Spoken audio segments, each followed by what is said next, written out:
pacientes, né? Mesmo sendo, mesmo sendo estudante, eu já prestei atenção de que as pessoas adoeciam, e a grande maioria dos pacientes adoeciam por conta do lugar onde eles moravam ou dos hábitos de vida que eles tinham. As doenças estavam relacionadas a esses dois condicionantes. E ali eu vi que o meio ambiente tinha um papel importantíssimo no adoecimento e na morte das pessoas, né? Muita relação com a maneira da onde a pessoa vivia, né? O contato com o meio ambiente, tudo dependia e ainda até hoje depende. Então, a partir dali eu já vi que saúde e meio ambiente são duas pernas do mesmo corpo. E então, né, foi assim. Diz-me onde vives e te direi quem és, né? Pois é. E-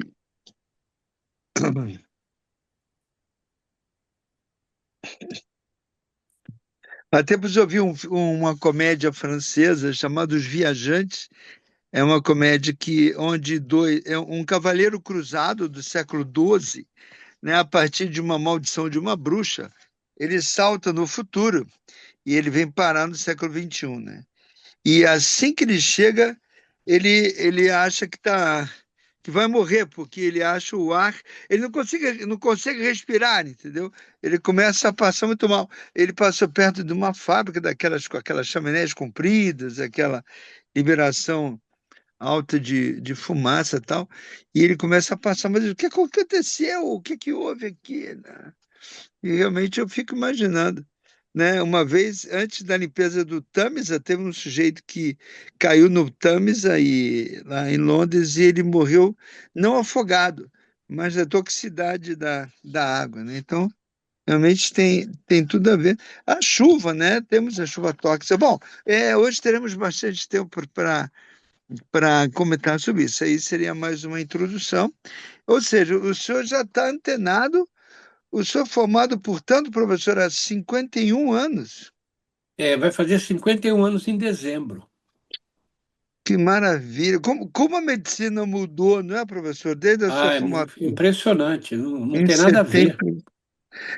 O melhor médico daquela época sabia talvez menos ou no máximo igual a um bom aluno do sexto ano de medicina hoje. Não tem dúvida. É, mudou muito. A medicina é o número de descobertas que tem por dia de produção de trabalhos que são publicados é absolutamente impossível de acompanhar.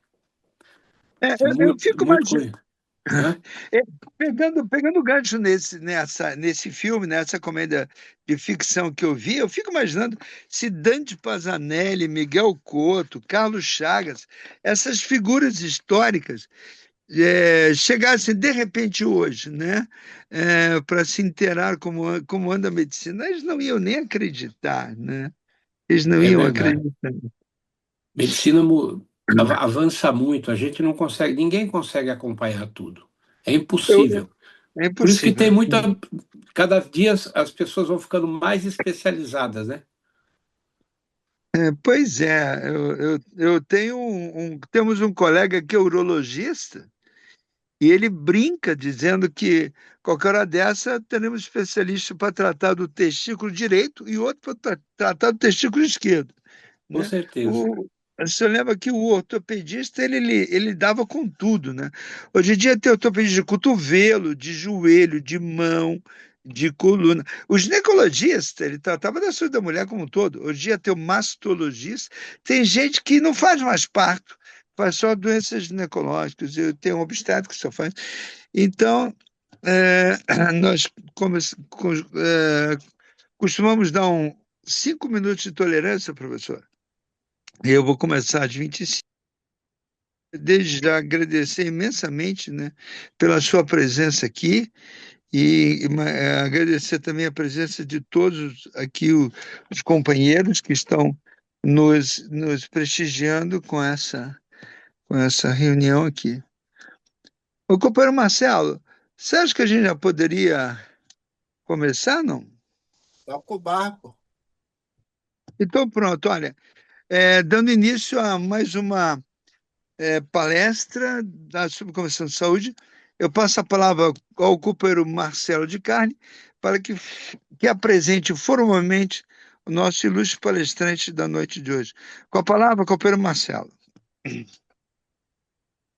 Quem nos fala é o Marcelo Deodoro, associado representativo do Rotary Clube Tijuca, classificação Atividades Comunitárias e Gestão de ONGs, membro da Subcomissão Distrital de Saúde do Distrito 4571. Gilberto Natalini é médico formado pela Escola Paulista de Medicina, EPM, e ambientalista. Mora e tem seu consultório médico em Santa Amaro desde 1983. Realiza o voluntariado médico no bairro do Cangaíba desde 1976. Foi secretário municipal de saúde do município de Diadema e de São Lourenço da Serra, secretário de participação em parceria da cidade de São Paulo, secretário do Verde e do Meio Ambiente da cidade de São Paulo, secretário executivo de mudanças climáticas da cidade de São Paulo. Foi presidente do CONASENS e do CONSEMBS SP. Eleito vereador da cidade de São Paulo pela primeira vez em 2000, cumpriu seu quinto mandato e em 2020 decidiu não se candidatar para seguir outras trincheiras. É autor de 419 projetos de leis e tem 147 leis aprovadas. Atuou principalmente nas áreas de saúde, meio ambiente, urbanismo e zeladoria urbana. Atualmente é coordenador de meio ambiente da Associação dos Funcionários Públicos do Estado de São Paulo, AFPESP, e coordenador de ambiente, clima e saúde da Associação Paulista de Medicina, APM. É membro do Conselho Consultivo da Secretaria de Mudanças Climáticas de São Paulo, coordenador da Sala do Clima do Tribunal de Contas do município de São Paulo. Tem como principais bandeiras de vida a democracia, o desenvolvimento sustentável, a maior equidade social e a moralidade pública. Participa de todos os movimentos sociais pela democracia e melhor qualidade de vida. Com essa breve apresentação, passo a palavra ao palestrante, Dr. Gilberto Natalini. Ok, obrigado. Posso começar? Por favor, por favor. Pois não. Então, a minha primeira palavra de agradecimento pelo convite, que muito me honra.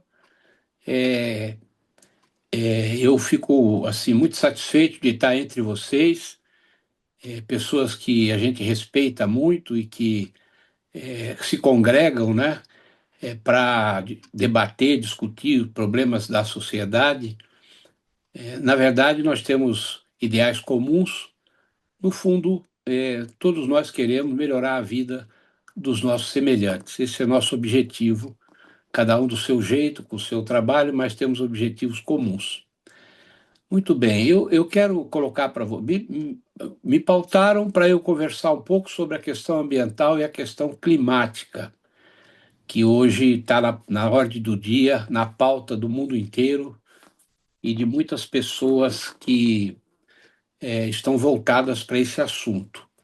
Eu tenho ouvido vários amigos ambientalistas, mesmo no setor político, na academia, quer dizer, nas universidades, eu tenho ouvido muita gente falando que essa problemática das mudanças climáticas, do aquecimento global, das mudanças climáticas, e somada com o problema da degradação ambiental sensu lato do planeta, talvez seja o maior desafio que o ser humano já enfrentou em toda a sua história, em toda a sua existência.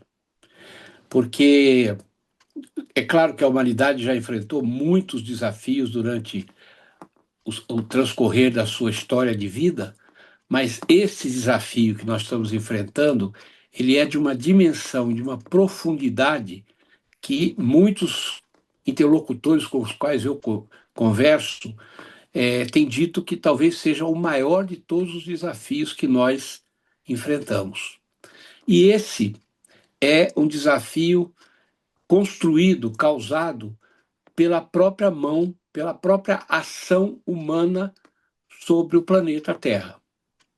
É de responsabilidade exclusiva nossa, não é um capricho da natureza, nem é um advento natural que, né, nem foi uma agressão externa ao planeta, não, fomos nós, seres humanos, na busca do desenvolvimento econômico, na busca do conforto, na busca de melhor qualidade de vida, que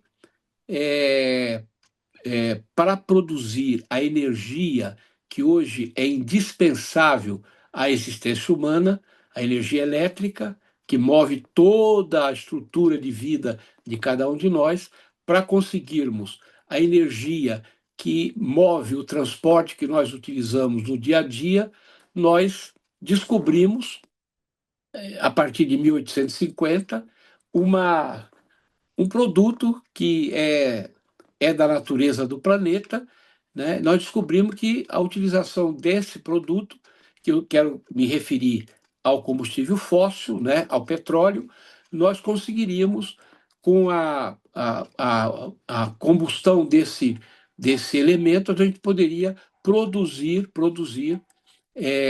formas diferentes de energia para utilização nossa. E assim foi, né? A queima do petróleo, ela já tem 150 anos, ela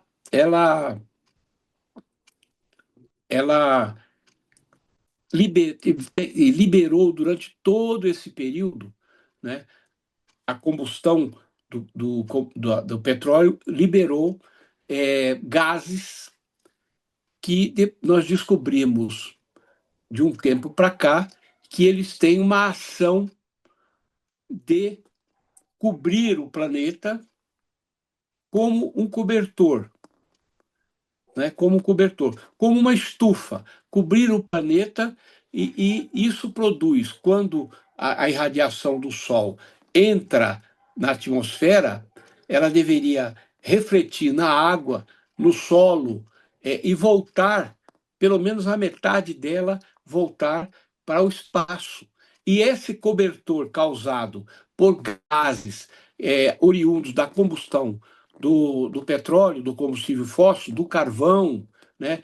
Ou mesmo das queimadas do material orgânico das florestas, esses gases, que nós chamamos de gases de efeito estufa, sobem para a atmosfera, produzem uma capa em torno do planeta que está retendo o calor da irradiação do Sol.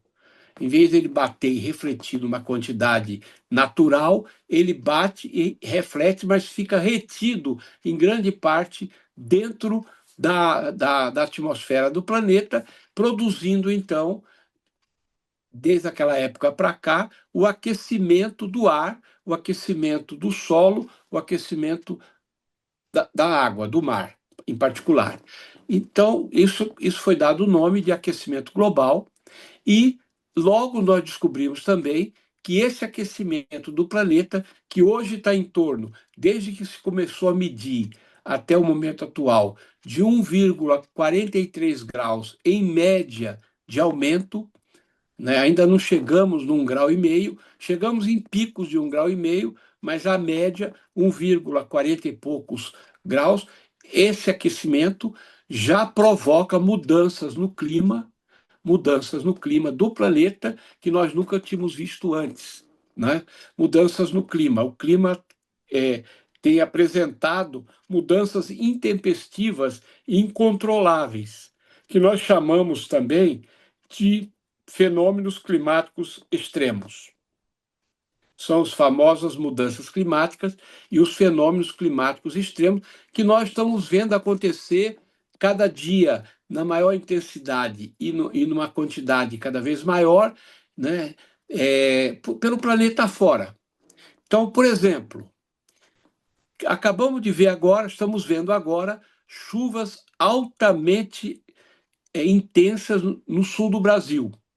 Já tivemos um episódio anterior e agora, nesses dias, nós estamos vivendo aí uma quantidade de água enorme que cai num tempo muito rápido, num tempo muito curto, né? Mas um volume muito grande, produzindo as cheias e as enchentes que atinge lá um grande número de cidades e de municípios do Rio Grande do Sul.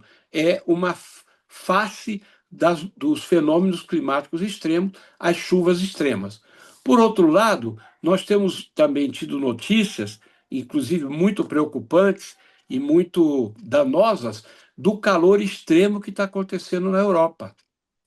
O calor extremo que está acontecendo na Europa, em particular na Espanha e na França, mas também, de certa forma, em Portugal e alguns outros países ali. Hoje eu estava lendo também na Alemanha, temperaturas enormes, nunca vistas, que, por sua vez, produzem uma secura extrema na vegetação e a consequência disso são os incêndios pavorosos que estão assolando a França e a Espanha, arriscando a vida das pessoas, invadindo cidades, desalojando pessoas. É uma outra face dos chamados fenômenos climáticos extremos.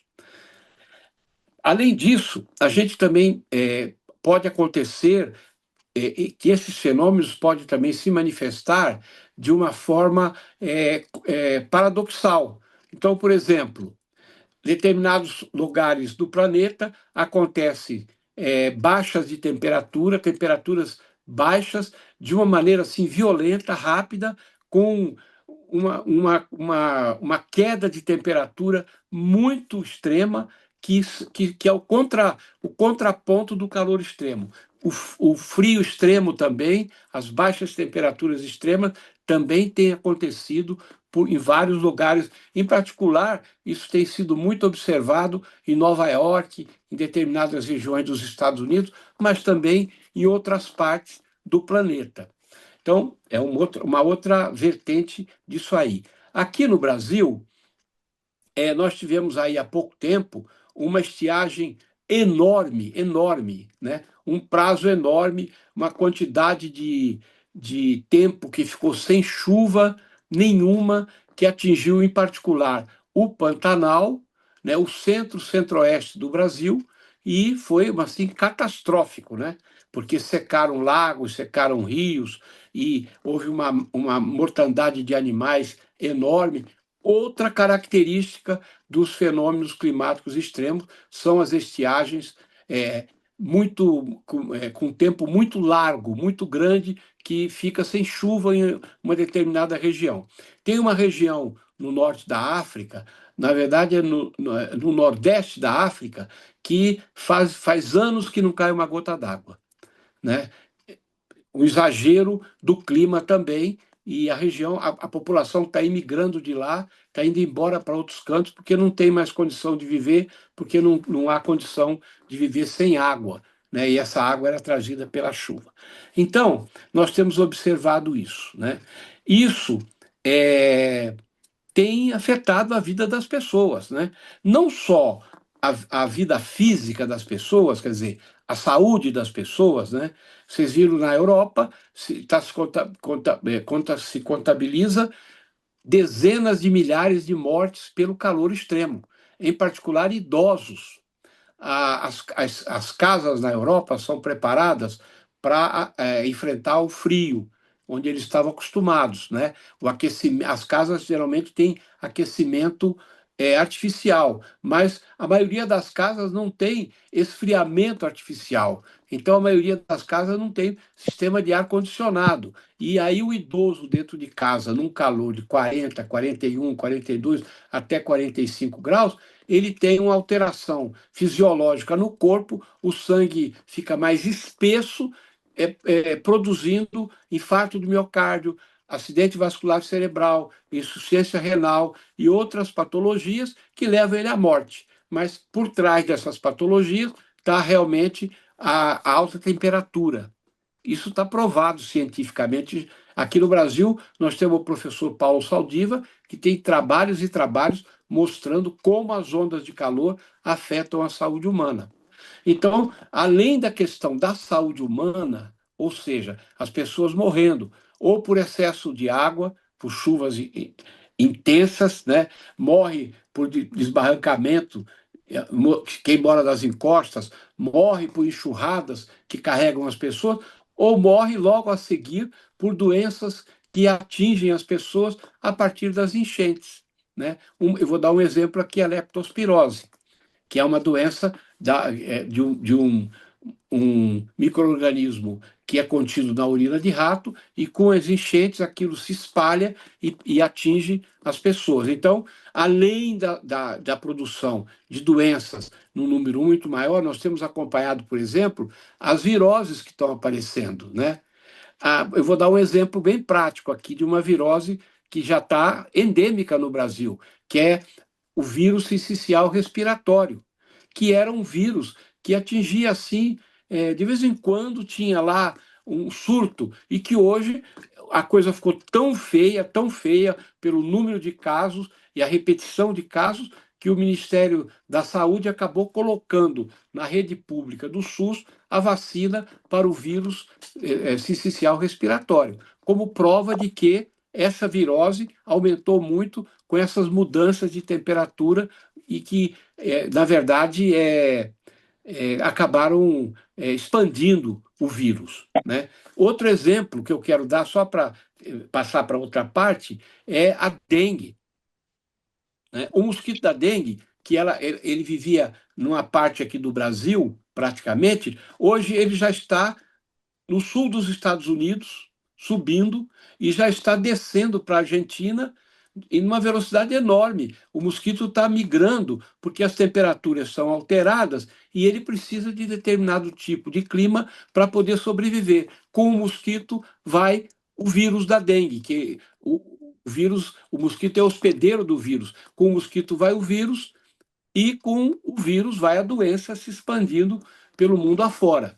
Então, estou colocando para vocês alguns exemplos práticos de doenças que têm piorado a saúde das pessoas, mesmo matado pessoas, que são relacionadas diretamente às mudanças do clima. Agora, não é só na questão de saúde, né? As mudanças do clima atingem a sociedade de uma forma maior, de uma forma muito maior, né? Por exemplo, dentro das cidades, né? Dentro das cidades, você vê uma enchente como aquela do Rio Grande do Sul, ou que a gente teve aqui há pouco tempo em São Sebastião, não é? Ou que teve há um tempo mais atrás em Petrópolis, o estrago que faz na estrutura das cidades, né? Destrói residências, desbarrancamentos, cheias, as pessoas perdem tudo, é um prejuízo material enorme que essas enchentes descontroladas produzem, né? E também, além disso, a gente tem também, com as mudanças climáticas, o problema econômico na produção, em particular na agricultura. Na agricultura, tanto as chuvas é, muito aumentadas do aquecimento global, das mudanças climáticas, como as estiagens prolongadas, afetam diretamente a produção agrícola. Diretamente a produção agrícola e prejudicando o abastecimento de comida para as pessoas. Isso aí nós estamos vendo acontecer, né? Agora, por exemplo, na França, o pessoal está falando da produção de vinho, das plantações de uva, né? Que os incêndios estão causando uma destruição enorme, e um dos problemas é afetar uma das principais economias agrícolas da França, que é a produção de vinho. Então, existe também um impacto na economia muito grande, um impacto brutal na produção agrícola, e não só na produção agrícola, também na produção industrial, porque é claro que essas mudanças climáticas todas, ela atrapalha a vida da produção industrial de uma maneira muito séria, muito grave, né? Bom, diante dessa situação toda, então agora eu vou partir aqui para dar uma finalização para que vocês possam perguntar, ou debater, ou questionar. Nós estamos abertos aqui para conversar. Diante dessa situação toda, o que fazer? O que nós devemos fazer? Bom, nós temos medidas gerais e medidas individuais de cada um, né? A cidade de São Paulo, por exemplo, o inventário de gases de efeito estufa da cidade de São Paulo mostrou que 61% dos gases de efeito estufa emitidos, gás de efeito estufa é o CO2, o CO, o metano, o NO2 e outros gases são entre 20 e 30 gases que são produzidos na combustão e que acabam indo. O CO2 é o principal dele. Em maior volume, o metano é o mais terrível, porque ele produz um efeito estufa 20 a 30 vezes maior do que o CO2, só que ele é produzido em menor quantidade. E o metano geralmente é produzido é, vamos dizer assim, por putrefação de material orgânico. Né? Ele é mais, a origem dele, por exemplo, é mais nos aterros de lixo, né? Onde tem a fermentação de material orgânico, seja de comida, seja de folha, de vegetal e tal, mas o metano é produzido. Ele é em menor quantidade, mas ele é de 20 a 30 vezes mais feroz do que o CO2. O CO2 é porque a quantidade é muito maior. Então, o que nós temos que fazer? Né? A cidade de São Paulo, eu estava dizendo, 61% dos gases de efeito estufa são da frota automotiva. Né? A queima do petróleo, dos automóveis, dos ônibus, dos caminhões, das motos, da frota automotiva, 61% dos gases emitidos na cidade são da frota automotiva. Em torno de 30% são da chamada energia estacionária. Energia estacionária é a energia elétrica que a gente consome no dia a dia, né? E ela, é claro que ela, para ser produzida a energia elétrica, ela produz gás de efeito estufa, né? E aí o consumo de energia elétrica da cidade de São Paulo produz uma massa de gás de efeito estufa que dá aproximadamente 30% da emissão cidade. E 9% é produzido pelos aterros de lixo. Pelos aterros de lixo, particularmente emitindo metano para a atmosfera. Então, esse é o inventário de gases de efeito estufa da cidade de São Paulo. E o que é possível fazer? Bom, do ponto de vista da política pública, né, da grande tomada de decisão, nós temos que, obviamente, não só São Paulo, né? São Paulo, o Brasil e o planeta. Nós temos que caminhar gradativamente para a substituição do petróleo na produção de energia. Está provado que a queima do petróleo produz gases de efeito estufa. Está provado que os gases de efeito estufa produzem o aquecimento global e produzem as mudanças do clima, as mudanças climáticas.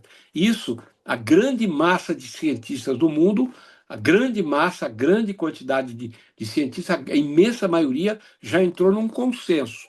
É claro que há sempre os dissidentes, né, que dizem, não é por aí, isso é fenômeno natural, são as pessoas que negam a origem do aquecimento global. Mas esses são num número muito menor, cada vez menos pessoas falam isso, né? A grande massa de cientistas estão nesse consenso de que a mudança do clima é produzida pela queima do petróleo. E aí nós precisamos caminhar para buscar uma nova forma de produção de energia, já que nós, seres humanos, não conseguimos viver sem a energia elétrica, nós não vamos conseguir viver, jamais voltar ao passado, sem energia elétrica. Então, a energia elétrica e a mobilidade da frota de aviões, de navios, a frota terrestre, tudo isso, precisa de combustível obviamente, para fazer a sua mobilidade. E nós temos no mundo, o petróleo como a principal combustível, como o principal fator de produção, tanto da mobilidade da frota que nós utilizamos para o transporte, como também para a produção de eletricidade, porque uma parte grande do mundo queima petróleo ou queima carvão para produzir eletricidade. Nós, no Brasil, tivemos a felicidade de partir para um caminho diferente. Nós estamos produzindo 60% da nossa eletricidade com hidrelétricas. E hoje já cerca de 20%, ou até mais de 20%, é produzida como energia renovável, que é a energia fotovoltaica e a energia eólica. E uma pequena parte da produção de energia no Brasil, em torno de 10%, é produzido pelas chamadas termoelétricas, que queimam o óleo diesel para poder produzir energia elétrica. Então, o Brasil, nesse sentido, ele está adiante do planeta. Mas a grande massa do planeta, como os Estados Unidos, como a Europa, como a Rússia, mesmo a China, que avançou muito nas energias renováveis, grande parte da energia elétrica da China e da mobilidade da China é feita por queima de petróleo. Né? E isso nós temos que avançar no sentido de buscar novas formas de produção de energia que não dependam da queima do petróleo. Quais são essas novas formas? Muitas delas, muitas formas. Eu falei para vocês aqui, nós temos as hidrelétricas, mas tem lugar no mundo que não tem rio, não consegue ter hidrelétrica, não tem energia de reservatórios de água. Então, nós temos aí a energia do sol, energia solar, que já provou que pode ser transformada em energia elétrica, né? Aí as pessoas falam, mas as baterias, o que fazer com as baterias? As baterias vão poluir e tal. Já, a pesquisa já está apontando para um uso sustentável das baterias. Isso já tem apontamento, ainda não está devidamente confirmado cientificamente, mas a gente caminha para usar, até modificar o tipo de componente da bateria, no sentido dela não se transformar, quando ficar obsoleta, num fator como é que diz assim, de contaminação ambiental. Então, a energia eólica, né, que existe também aqui no Brasil, nós temos já fazendas de energia eólica, em particular no Nordeste, né, e hoje tem uma linha de pesquisa que precisa ser extremamente avançada, e tem que avançar do ponto de vista científico, que é uma energia atômica menos nociva do que a energia atômica que nós temos aí, onde o resíduo radioativo não é tão danoso como o resíduo radioativo que nós temos hoje, que ele é muito perigoso. Né? Se a gente perder o controle numa usina atômica, nós podemos ter uma situação muito mais aguda e muito pior de contaminação, porque o tipo de resíduo que está ali é muito perigoso. Mas a humanidade precisa avançar de todas as formas para uma nova forma de energia, para a gente parar de lançar gases de efeito estufa. E nós, pessoalmente, o que nós podemos fazer como pessoas, como indivíduos? Podemos fazer muita coisa, muita coisa. Né? Você pode, por exemplo, arranjar uma maneira de economizar energia na sua própria casa. Isso é possível, porque nós esbanjamos energia. Né? A energia elétrica no Brasil é barata. Eu estou dizendo no Brasil, mas isso tem que ser nas casas do mundo inteiro. As pessoas têm que cair na real que é preciso economizar energia nas suas casas. E, quando possível, fazer como eu fiz aqui na minha casa. Né? Eu investi um dinheiro, comprei placa fotovoltaica, está no meu telhado, já faz 12 anos que eu tenho, comprei 3 baterias, eu produzo a minha própria energia aqui em casa. Minha conta de luz, que era R$ 600, baixou para R$ 60. E isso foi uma economia enorme que eu fiz, né, por mês, né, assim, uma quantidade enorme de dinheiro que eu tenho economizado, e, ao mesmo tempo, eu sou produtor da minha própria energia. O excesso de energia que eu produzo na minha casa, eu jogo na rede, né, para a Eletropaulo distribuir, eu vendo para a Eletropaulo, vamos dizer assim. E quando falta luz na rua, e sempre aqui no meu bairro, são 220 casas, sempre está faltando energia elétrica da Enel. Eu falei Eletropaulo, mas é Enel, me perdoa.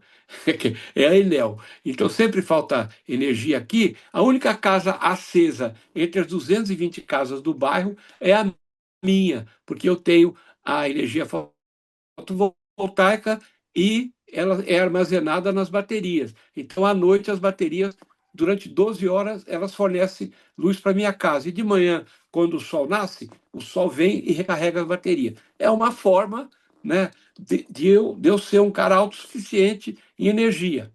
Outra maneira de você colaborar é com a água, né? Você economizar água em casa, você está dando uma grande colaboração para quê? Para combater os fatores extremos das mudanças climáticas. Por quê? Porque para você produzir água, você gasta uma quantidade de energia enorme, você tem que usar produtos para limpar a água, enfim, a água é um bem finito, em São Paulo em particular.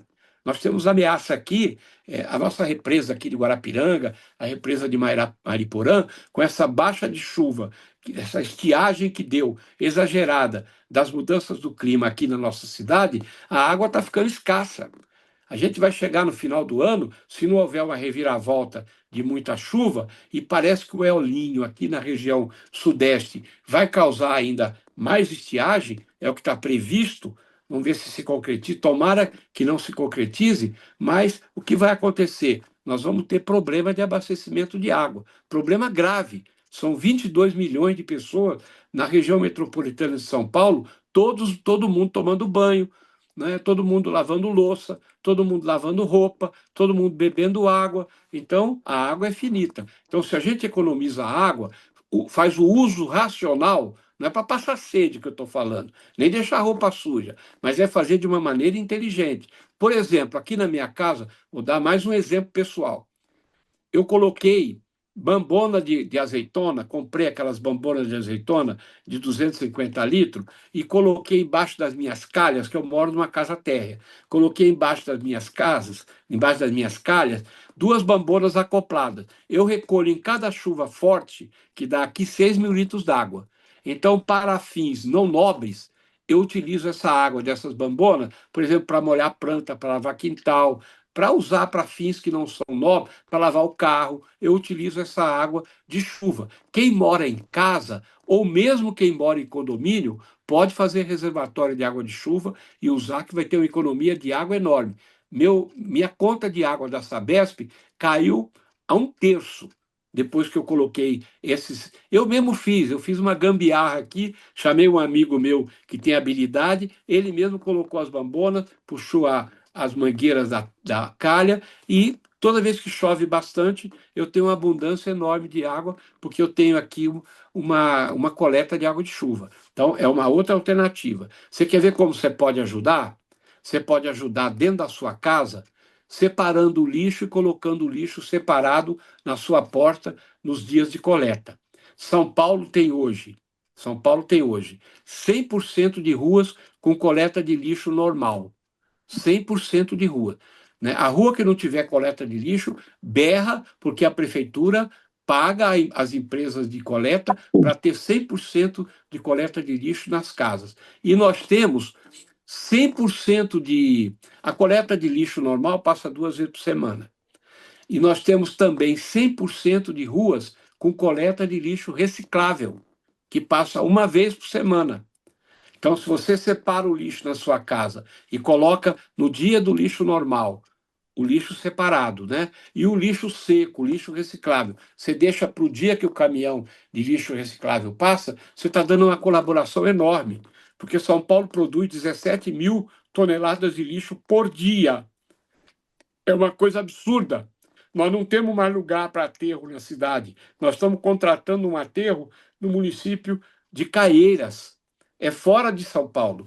Então, a gente precisa diminuir a produção de lixo de cada um de nós, tá certo? De todas as maneiras. E destinar o lixo reciclável para 32 cooperativas de lixo que tem lá as suas esteiras e tal, separa o lixo, embala aquele lixo e vende, e ainda dá recurso de vida para os cooperados daquelas cooperativas. Eu separo o meu lixo e ponho na porta, né? Mas só 4% da cidade está fazendo isso, separando o lixo. Eu estou dizendo de lixo domiciliar, eu não estou falando de lixo de comércio, nem de lixo industrial, porque aí esse número não é 4%, é muito mais. Mas nos domicílios, o cálculo que a prefeitura faz é que só 4% da população das residências separam o lixo e põem na porta para o caminhão de reciclável passar. Eu dei aqui alguns exemplos, né, que é assim bem práticos e que são possíveis de fazer, de como nós pessoalmente podemos ajudar individualmente como pessoa a diminuir o impacto climático e ambiental na nossa cidade. E, obviamente, se o resto do Brasil seguir isso aí, a gente pode ter um impacto muito grande. Eu queria só chamar a atenção aqui que o Brasil, nosso país, ele é o quinto emissor de gás de efeito estufa do mundo. É o quinto, né? E ele não, a grande emissão de gás de efeito estufa no Brasil não é feito, a maioria dos gases de efeito estufa não são emitidos pela frota automotiva do Brasil. A grande emissão de gás de efeito estufa do Brasil é feita pelas queimadas. As queimadas das nossas matas, as queimadas dos nossos campos, que produzem, e o desmatamento. Desmatamento e queimada. É assim que o Brasil colabora para ser o quinto maior emissor de gás de efeito estufa do planeta. A queima do petróleo no Brasil fica em segundo lugar, diferente da Europa, por exemplo, né? Ou diferente dos Estados Unidos, onde em primeiro lugar está a queima do petróleo para mover a frota ou para produzir energia elétrica. O Brasil não. O Brasil é segundo lugar a frota, né? E o primeiro lugar é queimada e desmatamento combinado, né? Estão tentando diminuir o desmatamento na Amazônia, estão fazendo todo, mas ainda desmata-se muito, e quando vem o tempo seco, né, nós temos uma mania muito burra aqui no Brasil de fazer limpeza do mato pondo fogo. A grande maioria das queimadas no Brasil é feita pela mão humana. A pessoa vai lá, põe o fogo no pasto para poder replantar o capim e perde o controle do fogo, o fogo pega na mata e aí o incêndio arrasa com tudo. Essa é a origem da emissão de gases de efeito estufa no Brasil. Eu vou ficar por aqui, porque senão eu vou falar demais, né? Já falei aí meia hora ou mais. Eu vou ficar por aqui e vocês podem perguntar. Se eu souber responder, teria o prazer de responder. Muito obrigado, doutor Gilberto Natalini. Dê uma olhadinha no chat, já existem algumas perguntas lá. E eu coloco a palavra aqui no grupo, quem quiser se manifestar, vamos aproveitar esse privilégio de ter uma figura, né, como o doutor Gilberto Natalini, que tanto conhece esse assunto, para fazer nossas perguntas. A palavra está no grupo, pode perguntar quem quiser.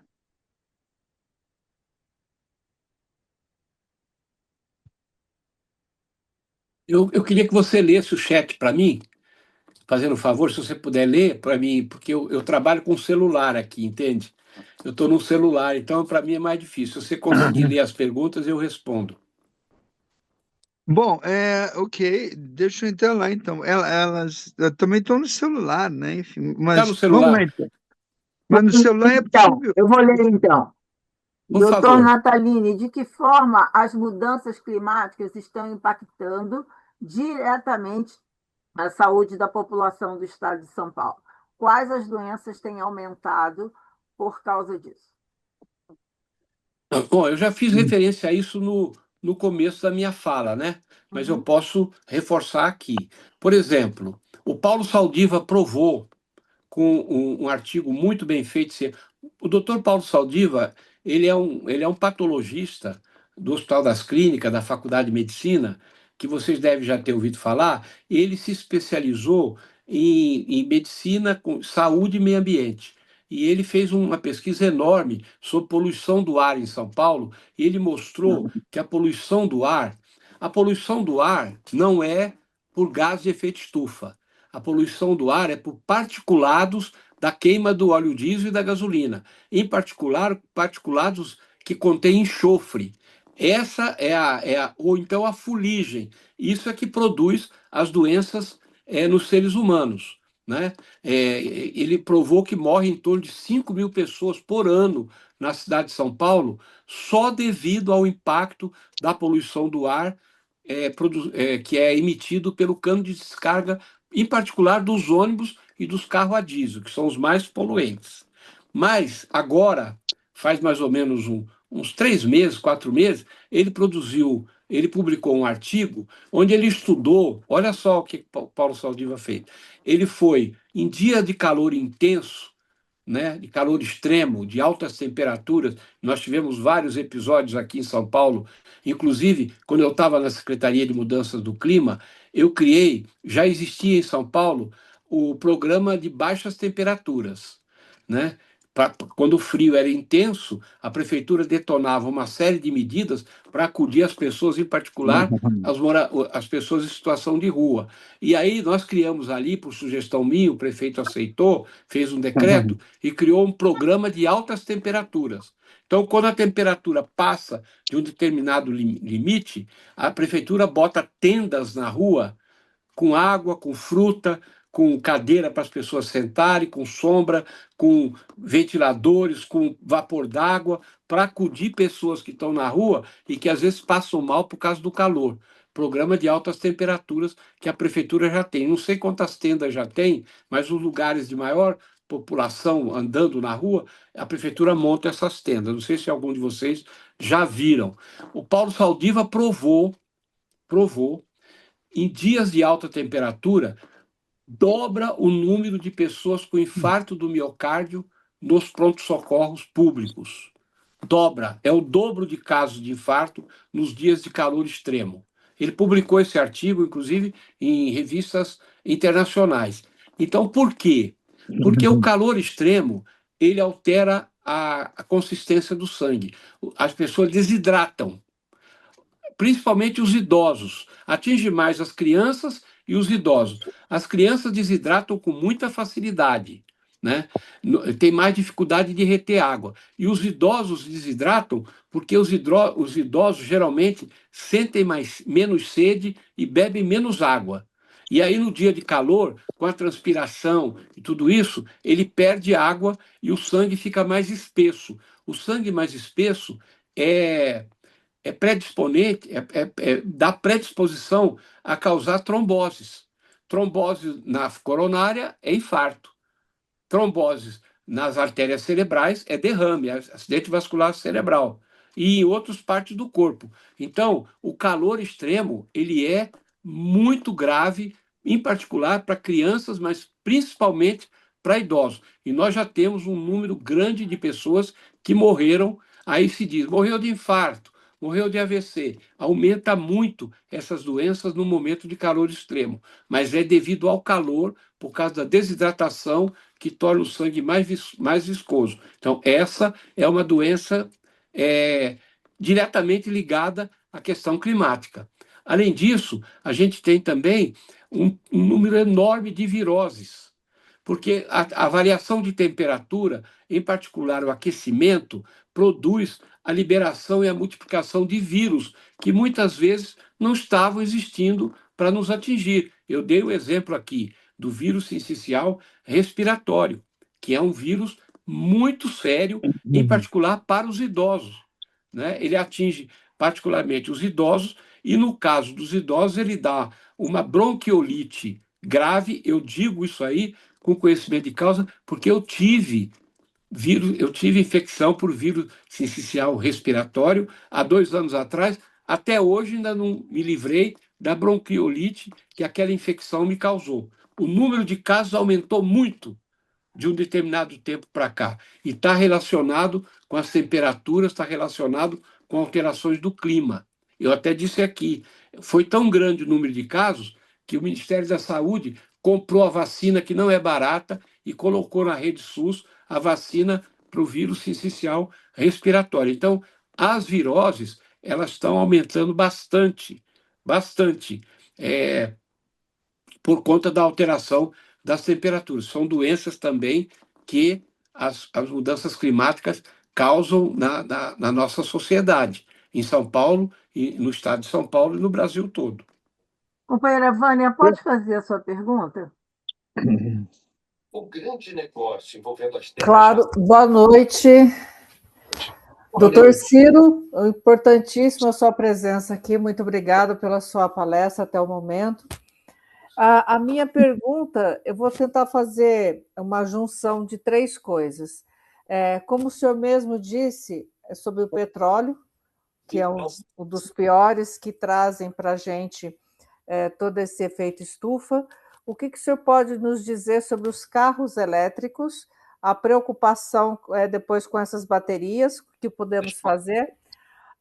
A preocupação também com a IA, que anda aumentando muito, ela nos ajuda, mas a quantidade de água que ela gasta, como que isso pode acontecer, o que isso pode acontecer na sua visão?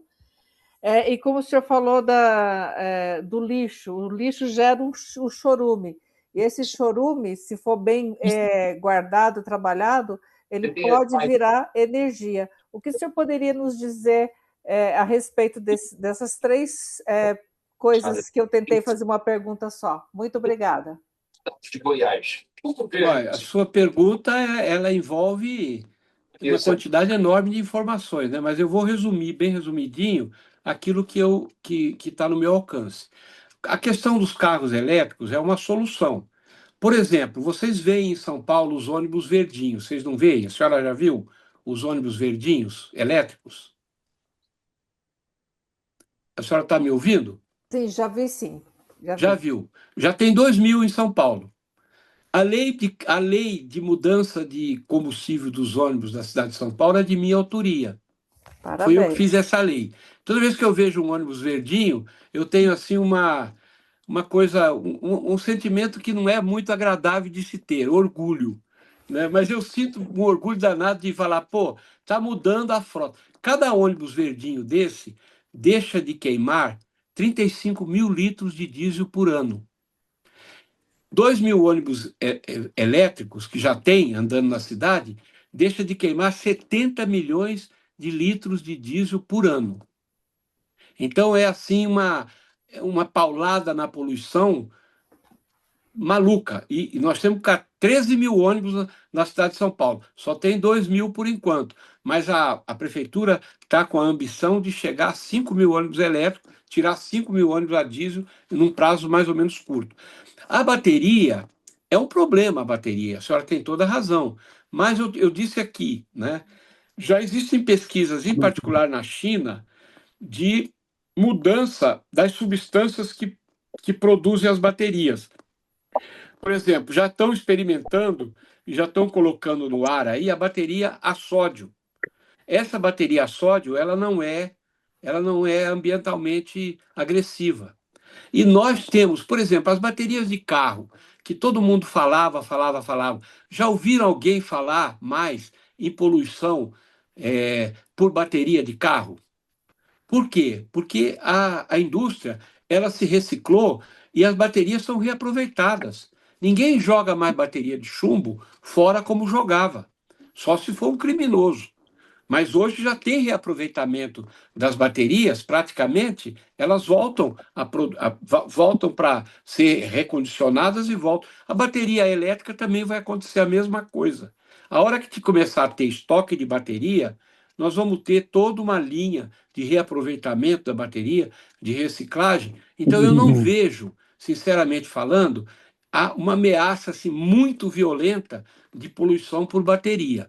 Então, eu não consigo enxergar isso, porque eu sei que o mundo inteiro está pesquisando o reaproveitamento das baterias. Essa é uma primeira pergunta que a senhora fez. A outra pergunta, a senhora fez 3 perguntas, eu nem anotei aqui. Repete as outras 2 para mim. O chorume, quando chorume.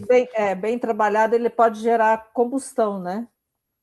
Não só o chorume, né? A Prefeitura de São Paulo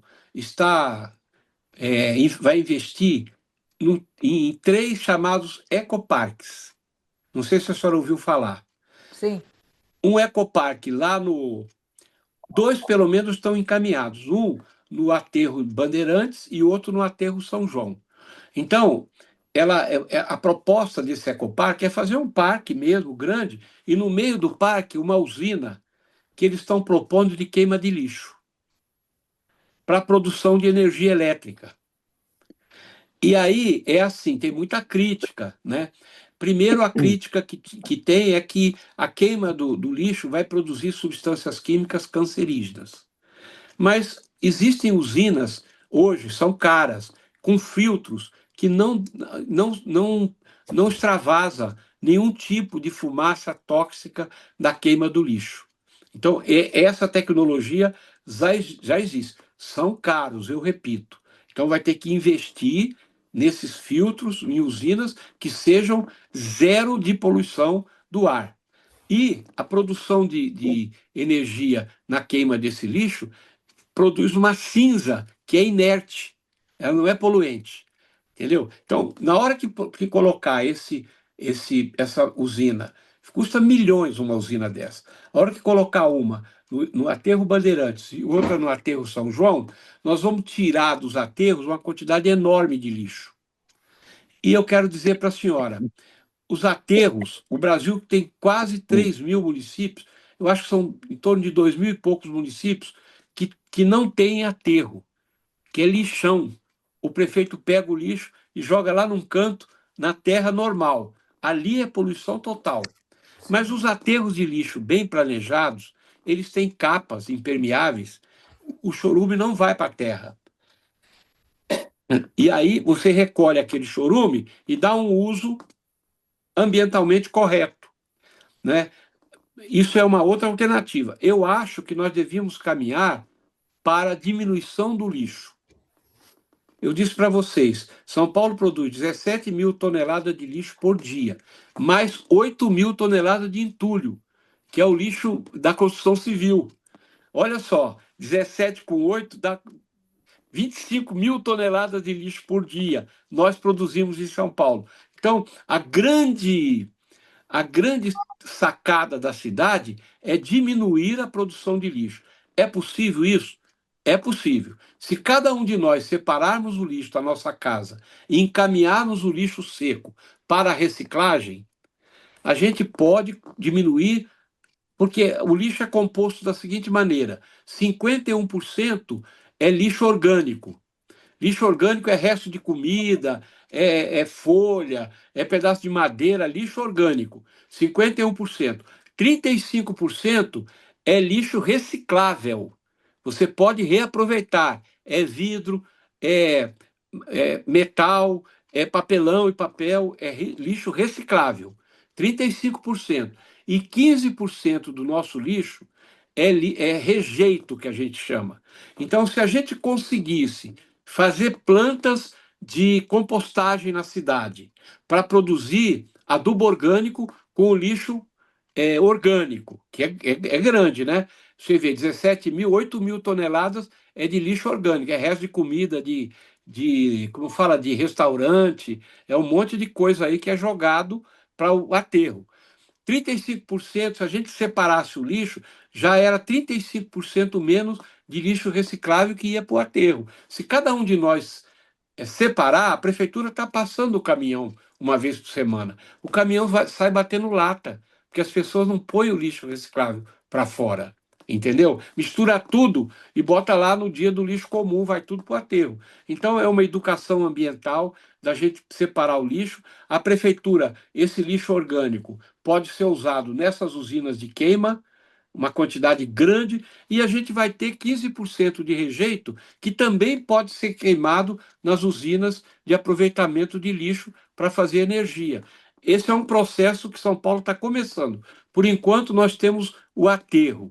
Nem é mais em São Paulo. O aterro Bandeirantes está esgotado e o aterro São João, lá em Sapopemba, lá está esgotado.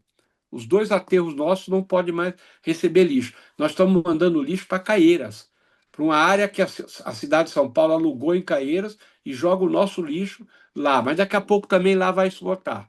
Então, a saída para a questão do lixo é essa saída de separação, de reaproveitamento e principalmente de diminuição da produção de lixo. A gente não pode fazer mais comida do que a gente tem capacidade de comer. A gente é proibido de jogar comida fora. Tem que calcular isso muito bem calculadinho, né? Por exemplo, aqui em casa sobra muito pouca comida. Eu faço compostagem. Eu quase não jogo lixo orgânico para fora. Eu só jogo mesmo rejeito. aquilo que eu não consigo aproveitar. E o lixo reciclável, eu ponho na porta no dia que o caminhão passa, ele leva o meu lixo para ser reaproveitado. Agora, as usinas de queima de lixo, elas vão comer uma grande quantidade desse lixo que vai para o aterro. Eu acho que é uma saída, né? É uma saída que pode ajudar a diminuir a quantidade de lixo nos aterros.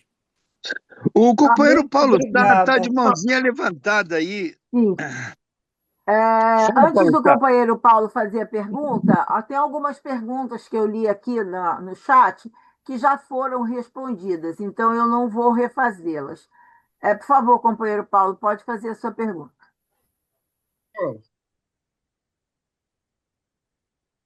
Doutor, está me ouvindo? Estou Sim, ouvindo. pode falar. Então, eu estava vendo hoje, eu estava levantando esse. Eu sou empresário da construção civil e também sou economista. Muito bem. E eu estava levantando hoje um dado muito interessante. Ainda 40% da energia elétrica mundial está sendo produzida a carvão, principalmente na Ásia, China, Ásia e vários outros países, os Estados Unidos também. Então, veja o tamanho do problema. 40% ainda é carvão.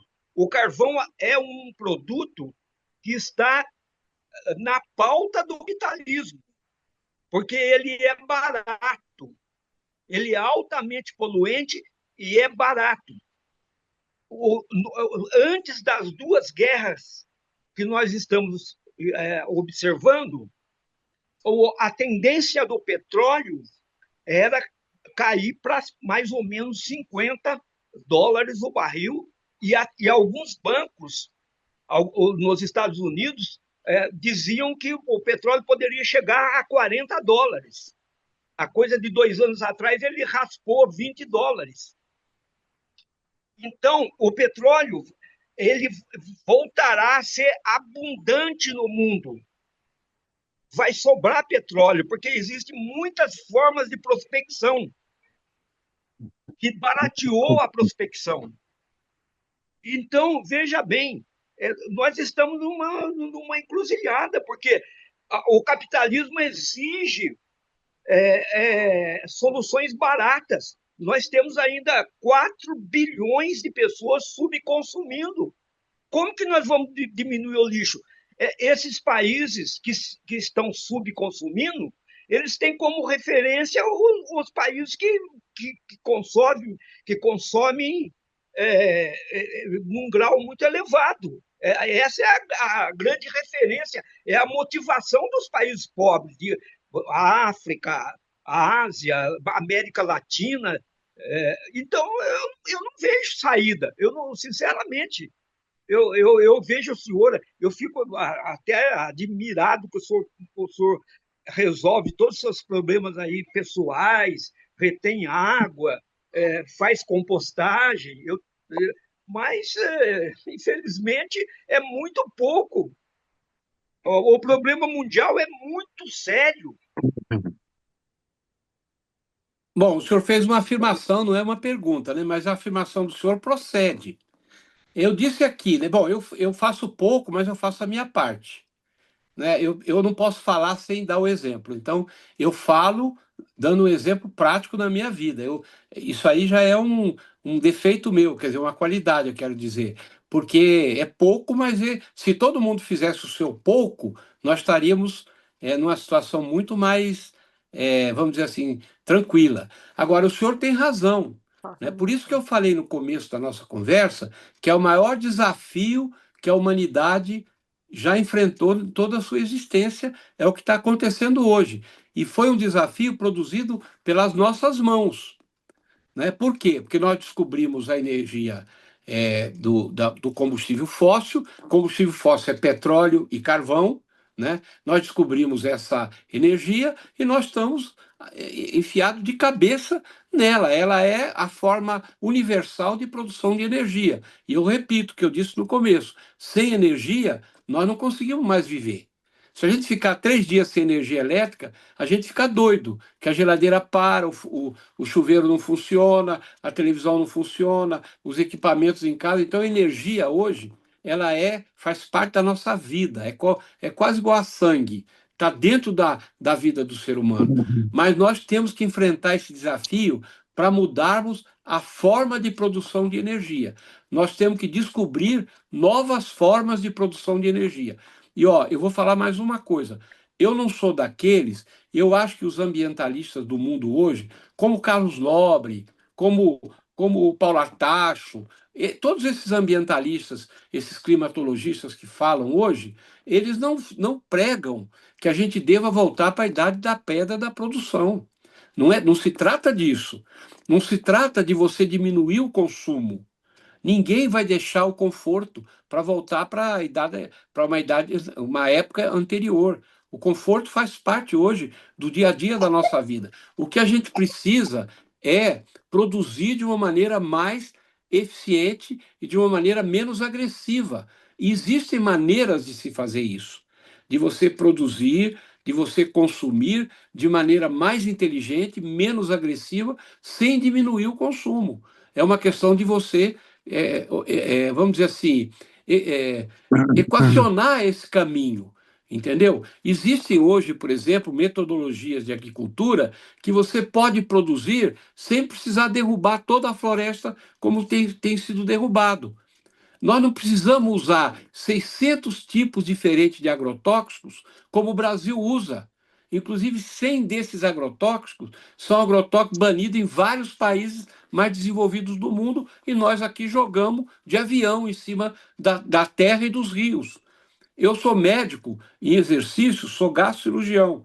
Eu estou vendo na minha vida médica o número de tumores de cólon que estão aparecendo em pacientes cada vez mais jovens, tumores malignos de cólon, de intestino grosso. Por quê? Já tem efeito e causa. Por quê?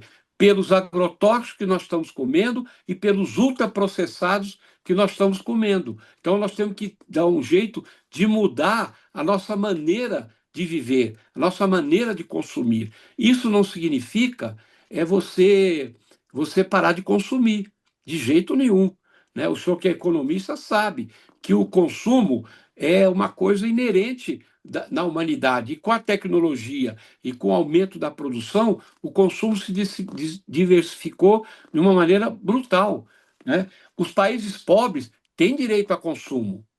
Agora, talvez os Estados Unidos tenham um consumo perdulário, um consumo exagerado. Vamos dizer assim, desperdiçam muitos produtos. A gente vê o desperdício que tem de comida no Brasil. A gente vê isso. 250 mil toneladas de comida são desperdiçadas no Brasil. Então, por que a gente desperdiça assim? Se a gente equacionar de uma maneira melhor, mais racional, será que a gente não consegue deixar de jogar esses componentes de alimento fora, como nós estamos jogando, e joga na natureza? Né? Joga na natureza. Ou seja, eu sei que é difícil, eu sei disso, viu? Que é difícil, porque, como dizia o Einstein, é mais fácil quebrar um átomo do que destruir um preconceito. Eu quero dizer o preconceito aqui no sentido de um consumo perdulário, exagerado e que desperdiça as coisas, os produtos.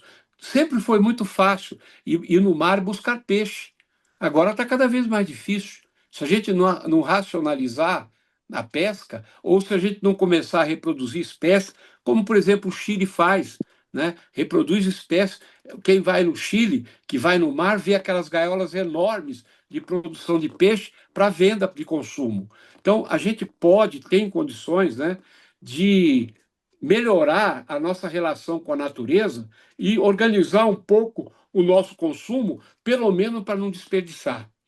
Né? Então, essa ordenação que é uma equação difícil, né? Que não é nem um, nem dois, nem três, que vai fazer acontecer, mas é a sociedade como um todo. Reuniões como essa são extremamente importantes, até para questionar, para dizer, olha, aqui não dá, ali não dá, e tal, etc. E tal. Agora, só queria dizer, um país que consome muito carvão é a China.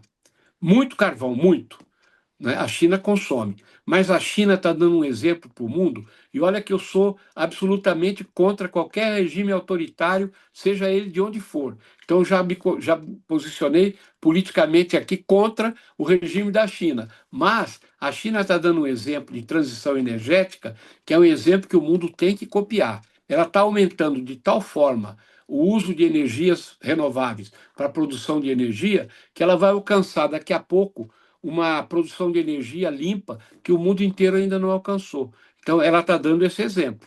Né? Quem quiser seguir, que siga. Né? Os americanos, ao contrário.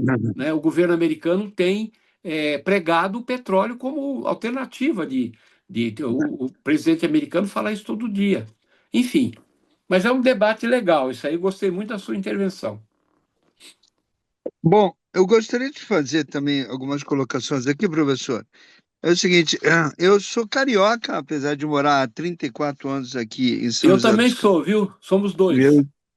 Então, eu sou do tempo que a gente subia o Morro do Borel para pegar manga e soltar pipa, né? E eu lembro que na década de 60 eu morava no bairro de Fátima e no nosso prédio havia um incinerador próprio. Então, nos corredores haviam umas portinholas, umas portinhas que você jogava seu lixo ali dentro, e o lixo era incinerado no próprio prédio, né? Ele não precisava ser recolhido, né? Isso naturalmente causava uma poluição atmosférica tremenda, né? Isso foi proibido, né? Quando você fala sobre incineradores, né, com responsabilidade, com filtros e tudo, eu me lembrei disso aí, e lembrei de outra coisa também, né? Olha, tem alguém que tem uma criança aí. Alguns anos atrás, na cidade de Caxias, lá no Rio de Janeiro, Duque de Caxias, eles tinham um problema sério de lixo. O lixo era jogado nos rios, em esgoto, a céu aberto. Aí um prefeito que assumiu lá, ele resolveu começar a pagar por quilo de lixo recolhido. Em pouco tempo, os esgotos dos rios ficaram muito mais limpos, né? A população saiu catando lixo como forma de renda, e não por responsabilidade cívica, não foi nada disso, né? Então, eu me pergunto, né? Investindo na educação e na melhoria de renda do cidadão, isso ajudaria? Até que ponto os governos municipais, estaduais, federais têm responsabilidade na solução desse problema que vivemos hoje no meio ambiente, doutor Gilberto? Olha, eu acho que tem uma responsabilidade enorme. O Brasil, apesar de ter, eu falei aqui no começo, ter uma produção, uma matriz energética mais limpa, né, com as hidrelétricas, mas a ação do governo federal, dos governos estaduais e da maioria das prefeituras é uma ação pífia do ponto de vista da educação, do ponto. Eu acho que já devia ter nos currículos escolares hoje uma matéria que fosse transversal para que as crianças. Eu tô. Tem alguém Por favor, fechem seus microfones. Então, eu repetindo, já devia estar nos currículos das escolas essa questão ambiental e climática. E não está, por omissão do governo federal, dos governos estaduais, dos governos municipais. Os nossos governos apostam no azar, apostam no pior. Só quando tem catástrofes é que o governo toma uma posição e vem dizer que inventou agora um programa, papapá, né? Mas um programa continuado, firme, né, de educação ambiental. Essa questão de pagar pelo lixo, o Jaime Lerner fez em Curitiba. Ele fez em Curitiba e foi altamente vitorioso porque ele pagava, principalmente nas favelas, ele pagava para o pessoal colocar o lixo no lugar certo, pagava lá por quantidade de lixo e tal, e ele conseguiu. Então, eu acho que isso é uma forma de você, vamos dizer assim, fazer a população se mexer. Agora, o ideal seria a população se mexer por consciência do problema, por conta própria. Esse ideal a gente ainda está longe, entendeu? Por quê? Porque os governos são omissos. Essa é a verdade, né? A gente vê os exemplos que os nossos governos dão são exemplos deseducadores. Isso é um fato, tanto na questão ambiental como na questão moral. A gente tem maus exemplos. A cidade de São Paulo, eu sei, eu estou falando isso porque eu fui vereador 20 anos aqui, nós fizemos a primeira lei de mudanças climáticas de um município no Brasil. Foi São Paulo. Depois do estado de São Paulo, o Serra era governador, ele fez no estado, aí Niterói fez, Rio de Janeiro fez, Belo Horizonte fez, começaram a ter uma legislação que tratasse da questão climática. A cidade de São Paulo foi a primeira cidade do Brasil que fez um plano de políticas climáticas para o município. Existe aqui chamado Plan Clima. E agora, de um ano e meio, 2 anos para cá, a cidade de São Paulo criou uma coisa, não sei se vocês sabem, o chamado orçamento climático. O orçamento climático, que hoje gira em torno de 30 bilhões de reais, o orçamento da cidade de São Paulo hoje é 140 bilhões. 30 bilhões de reais, desses 140, é o chamado orçamento climático. O que é isso? Uma série de rúbricas no orçamento que tratam de políticas de mitigação e adaptação climática na cidade. Os ônibus elétricos são 6 bilhões de reais para comprar ônibus elétrico que a prefeitura destinou. E não comprou todos, daria para comprar 5 mil ônibus. Não comprou todos ainda, mas está lá o dinheiro para ir comprando. O limite da compra de ônibus elétrico não é nem a produção do ônibus. O limite da compra é a instalação dos pontos de carregamento dos ônibus nas garagens de ônibus, que fica por conta da companhia de distribuição de eletricidade, que não está cumprindo o seu papel de colocar a tomada lá na velocidade necessária para que o ônibus seja carregado. Isso está limitando a compra dos ônibus elétricos. Não adianta comprar ônibus para ficar encostado lá e não ter onde carregar. Então, estou dando esse exemplo. São Paulo tem uma série de coisas. Por exemplo, agora, a cidade de São Paulo, a prefeitura, está desapropriando 50 áreas de mata nativa da cidade, 50 áreas particulares, está comprando as áreas para transformar em parques municipais. Essas áreas de mata somadas, que você já comprou 500 milhões de reais de áreas de mata para preservar. A soma dessas áreas todas dá 150 milhões de metros quadrados de área de mata nativa. Com os outros 50 milhões que a gente já tem preservado como parques municipais, são 200 milhões de metros quadrados. Isso dá uma cidade do tamanho de Paris, maior que Paris.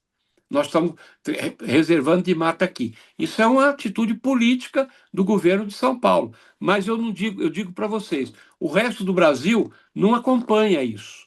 Os municípios ainda têm lixão, né? A educação ambiental é muito pobre, não existe praticamente, né? A prefeitura mesmo é indutora de vários erros na questão climática, na questão ambiental. Então, a luta é muito grande. A luta é muito grande e o desafio é enorme. Eu não sei se a gente consegue superar, mas eu faço a minha parte, né? Tanto na minha casa como um estimulador dessas políticas, um cobrador de todo mundo para que as pessoas possam fazer, tanto os governos como a sociedade civil organizada. Por isso que eu estou aqui com vocês nessa noite de segunda-feira, discutindo esse assunto, para poder debater com vocês e que vocês possam reproduzir isso aí pelo mundo afora. É isso Então, aí, é Doutor, uma coisa de nós temos quase mais que de uma pergunta. missionário. Senhora? Oi. Nós temos mais uma pergunta. Companheiro Ciro, o senhor pode abrir o seu microfone? E essa seria a última pergunta, tá bom? Pois não. Abre seu microfone, por favor, seu Ciro. Abre o microfone, Ciro. Doutor Gilberto, o Ciro Bodesan é um engenheiro aeronáutico, um dos fundadores da Embraer, Nossa uma Senhora, pessoa que tiro meu chapéu. O microfone já está aberto, João, por favor. abrilhanta essa reunião com a sua presença. É um prazer ter você aqui, Ciro. Bom, eu teria um monte de coisas para falar, mas eu vou falar uma coisa que é muito importante. O grande problema brasileiro, do lixo e de tudo, é o seguinte: é que não existe estímulo. Quem cuida do interior do ser é o médico, quem cuida do exterior do ser é o engenheiro. E a engenharia está sendo expulsa do Brasil. Nós estamos fazendo 5 engenheiros cada 100 pessoas formadas, quando o normal é de 12 a 25 pessoas. Na China, tem 22 engenheiros formados por ano e mais 15 de tecnologia de informação. Aqui no Brasil não se estuda matemática. Então, como é que você vai cuidar do exterior do ser, que é a engenharia que cuida, o médico cuida do interior, o engenheiro cuida do exterior, ele dá energia, água, recursos para lixo, petróleo, não sei o que, dá, tudo que você vê vem da engenharia. E nós aqui nem sabemos matemática para estudar engenharia. Então, o grande problema é o seguinte: São José dos Campos, que é a cidade líder de engenharia na América Latina, nós temos mais engenheiros por metro quadrado em São José dos Campos do que em qualquer lugar da América Latina. E os engenheiros estão indo tudo embora, porque não existe estímulo para ter engenheiro. Então, nós só temos o técnico que só sabe fazer a coisa técnica, não sabe projetar para o futuro. Por exemplo, no futuro nós vamos ter os lixos gerando hidrogênio. O hidrogênio vai queimar nos motores, dando a queima. O produto dela é água, a água não polui.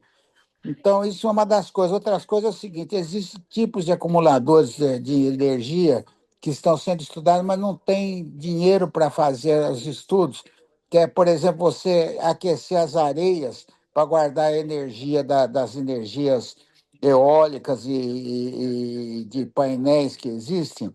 Essas energias podem porque de dia tem bastante, à noite não tem nada. Então, de dia você carrega um contêiner com areia, aquece a areia, à noite ela fica a noite toda, você passa uma turbina, passa umas tubulações, pela tubulação você põe turbina elétrica, gera energia elétrica à noite.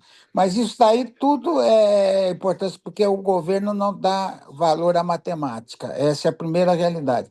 A segunda realidade é o seguinte: existe pesquisa no mundo inteiro para obtenção do hidrogênio, como eu disse, no lixo, existe a parte de energia, como disse o Paulo aí na parte de energia, mas não existe um planejamento do homem para fazer energia reciclável. Existe uma teoria da natureza. A natureza não tem condições de fazer tudo, então ela tem que reciclar tudo. É uma teoria que é a circulação da economia circulante. E essa economia circulante não é planejada por causa disso. E hoje em dia se gasta muito dinheiro com guerra e pouco dinheiro pensando no planeta. Esse é que é o grande problema também.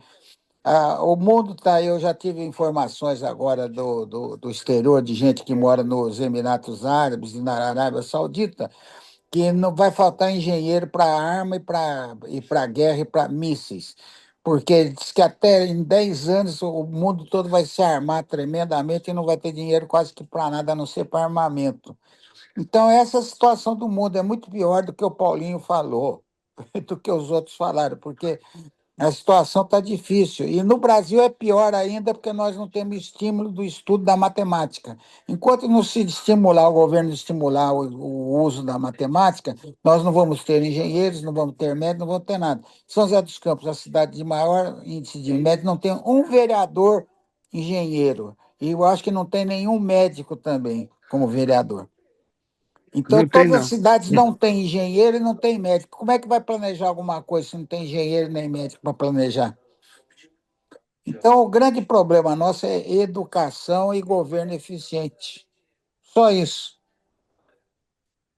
Muito obrigado, companheiro Ciro. Solange, você disse que era a última pergunta, mas eu estou vendo aqui o presidente da Associação Paulista de Medicina, eleito é, nosso amigo pessoal, Dr. Otton Becker, que nos brinda também com sua presença.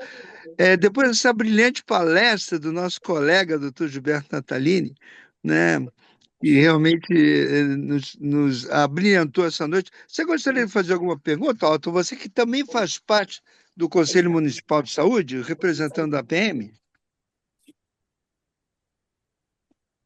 Bom, obrigado pelas palavras, João.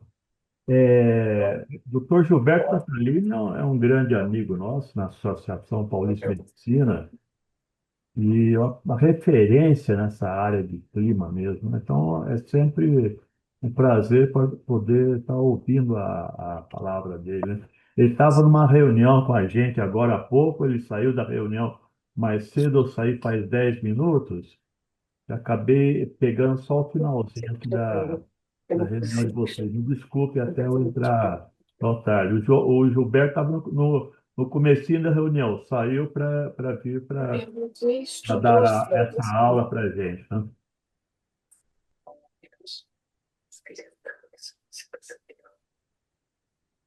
Bom, então é isso. Alguém teria mais alguma pergunta ou podemos Uma encerrar aqui? pergunta da Gilmara, que é zootecnista, que trabalha com produção animal e sustentabilidade. Ela fala sobre a emissão de gases de efeito estufa através da criação, né, da pecuária, e comenta que já dispõe de tecnologia para mitigar essa emissão de gases através de aditivos alimentares. Na sua visão, qual é o papel dessas tecnologias na estratégia de enfrentamento às mudanças climáticas? De busca de uma de dinheiro delas. É para mim a pergunta? Sim.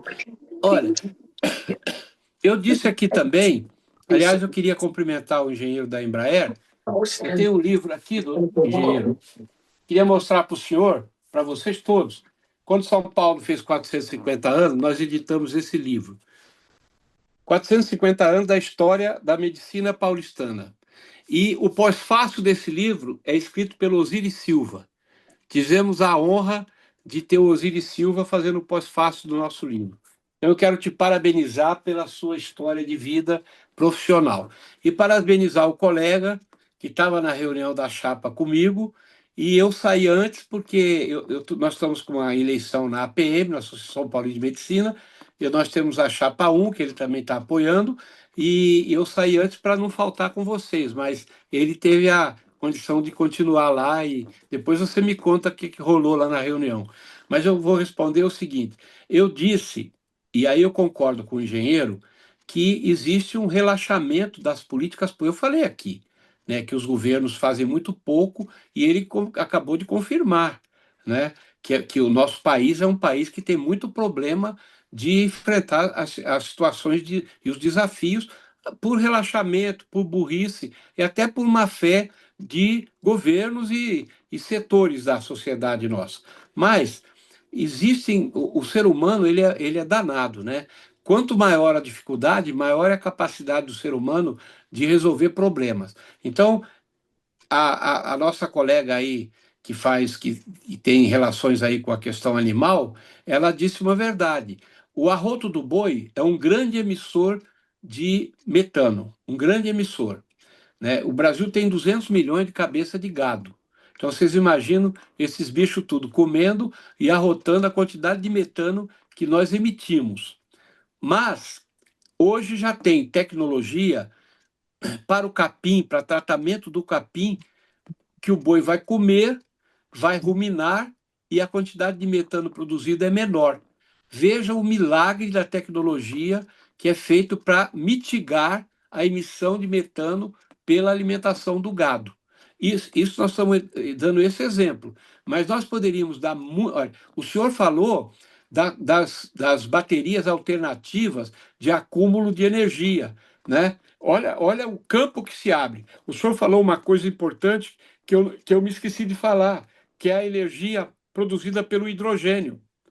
né? Você pode, na manipulação da água, ao produzir hidrogênio, você pode produzir uma grande quantidade de energia com essa questão do hidrogênio. Existe um questionamento do hidrogênio, por exemplo, eu fui na USP, visitei lá um carro movido a hidrogênio, está lá para quem quiser ver. O tanque de hidrogênio é muito grande, ele fica no meio dos bancos, então dá um pouco de medo de ver aquela coisa grande de hidrogênio ali, da possibilidade de uma explosão. Então, existe esse senão, mas o hidrogênio é uma grande fonte de energia limpa, certo? E o produto final é água. Então, quer dizer, nós temos na mão a faca e o queijo. É uma questão agora de afiar e saber comer. Como é que nós vamos fazer com isso? É claro que o lobby do petróleo, os produtores de petróleo, eles querem mais é vender petróleo, vender petróleo, vender petróleo, ganhar muito dinheiro e o planeta que se dane. Os caras não têm essa visão estratégica, né, da coisa, porque eles estão sentados em cima dos barris de petróleo e aquilo é dinheiro, né? Então inventa lá uma coisa ou outra para aumentar o preço do barril. É uma geopolítica muito complexa, mas eu acho que nós, trabalhando direitinho, com o pé no chão, sem ganância, continuando a consumir de uma maneira inteligente, fazendo da nossa casa uma casa sustentável, cobrando dos nossos amigos, dos nossos parentes e cobrando dos governos. Dos governos. Nós não temos outra saída. Ou a gente caminha para a sustentabilidade, ou nós vamos caminhar para a extinção da espécie.